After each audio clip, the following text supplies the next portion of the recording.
মুখে দিলেই মিলিয়ে যাবে। এই পিঠে খেতে কার না ভালো লাগে, তাই না বন্ধুরা? ঠান্ডার সময় পিঠে খেতে আমরা সবাই পছন্দ করি।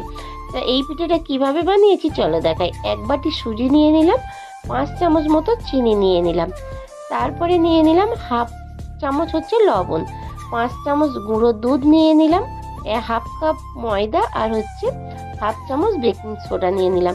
তারপরে লিকুইড দুধ দিয়ে এটাকে আমি একটা স্মুথ ব্যাটার বানালাম। এই যে এই ব্যাটারটাকে আমি এবার 20 মিনিটের জন্য রেস্টে রাখবো। 20 থেকে 25 মিনিট পর আমি ফিরে এলাম। এই যে দেখো কতটা শক্ত হয়ে গিয়েছে। এতে যদি তোমার মনে হয় যে আরও খানিকটা দুধ লাগবে, তোমরা আরও খানিকটা দুধ দিয়ে আর একটা ডিম ভেঙে এইভাবে একটা ব্যাটার তৈরি করে নেবে। দেখো তারপরে আমি এখানে 5টা বাটি নিয়েছি।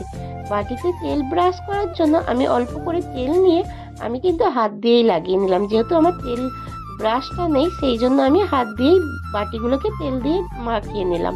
তারপরে হাফ করে করে বাটিতে আমি ব্যাটারটা দিয়ে ফুটন্ত জলেতে এই যে বসিয়ে দিলাম। দেখো একে একে বাটিগুলো বসিয়ে দিলাম। তারপরে আমি 20 থেকে 25 মিনিট এটাকে চাপা দিয়ে রেখেছিলাম। তারপরে দেখো এই যে একটুও কিন্তু কাঁচা নেই, হয়ে গিয়েছে। আমি তারপরে ঠান্ডা করে এইভাবে এগুলো তুলে নিলাম। কি নরম হয়েছে দেখো। এবারে আমি একটা কড়াইতে একটা ক্যারামেল বানাবো। এই যে দেখো চিনি দিলাম, দিয়ে এইতে আমি দুধ দিয়ে দিলাম, দিয়ে এইভাবে একটা ক্যারামেল হবে। আর এতে বেশ কিছুটা এলাচ আমি কিন্তু গুঁড়ো করে দিয়ে দিয়েছি, এলাচ দানা।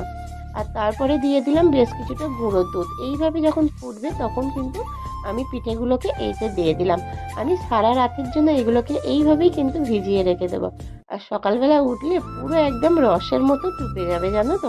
এইভাবে একবার হলেও বানিয়ে খেয়েও, ভালো লাগলে চ্যানেলটাকে সাবস্ক্রাইব